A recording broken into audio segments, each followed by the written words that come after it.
You know, for thousands of years, there's been this incredible collection of texts that has explored the very nature of who we are and the reality we live in. They don't really offer simple answers, but what they do offer is a path to understanding.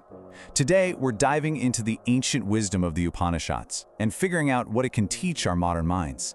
I mean, come on, who hasn't pondered these questions? They're the kind of fundamental inquiries that really drive us as humans, and they sit right at the very heart of the Upanishads.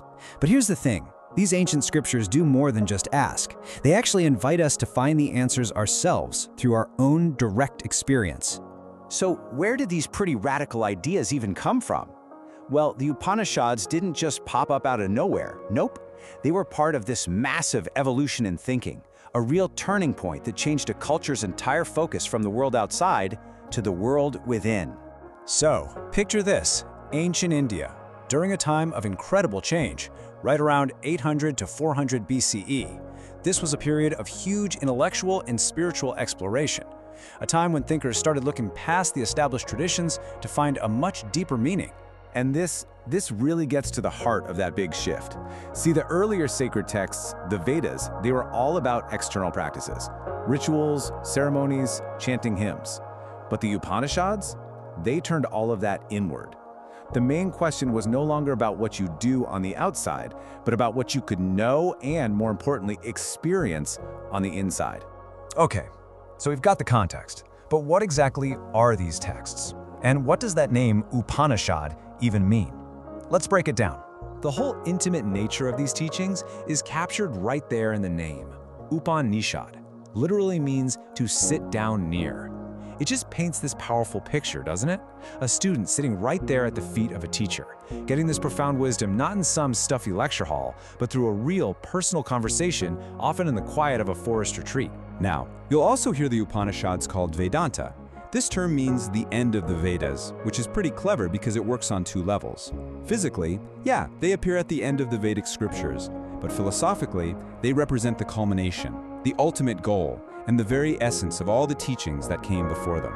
All right, so over the centuries, hundreds of texts have been called Upanishads, but the tradition itself has really zeroed in on a core collection, the ones that are considered the absolute foundation of this entire philosophy. So, out of more than 200 texts that are identified as Upanishads, it all comes down to 13. Just 13.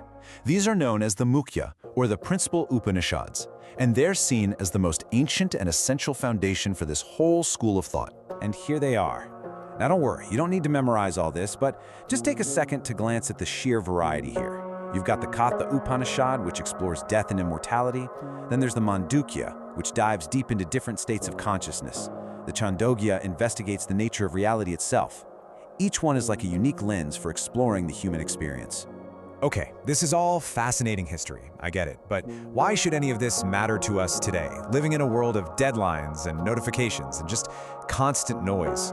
Well, this is where the Upanishads really show their timeless power. This brings us to what is probably the single most powerful idea in all of the Upanishads, a concept that has just echoed for centuries. The core teaching is this: the ultimate universal reality, what they call Brahman, is the exact same thing as our own innermost consciousness, our true self, or Atman. Think about that. It means the journey outward to understand the cosmos is the exact same journey as the one inward to understand yourself. And this wisdom isn't about escaping modern life, not at all. It's about navigating it with a much deeper toolkit. As one writer put it, amidst the noise of modern life, their teachings give us depth, clarity, and a sense of connection. It's really about finding an anchor in a world that so often feels completely chaotic. So what does that actually look like in practice? Well, it means building some truly timeless skills. Imagine being able to handle all the challenges life throws at you with more resilience, or being able to find a stable joy that doesn't depend on what's happening around you, to live more consciously and to really embrace a deeper compassion for other people.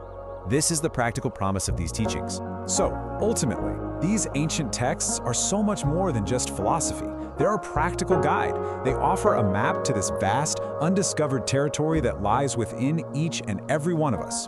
The only question left is, are you ready to begin the exploration?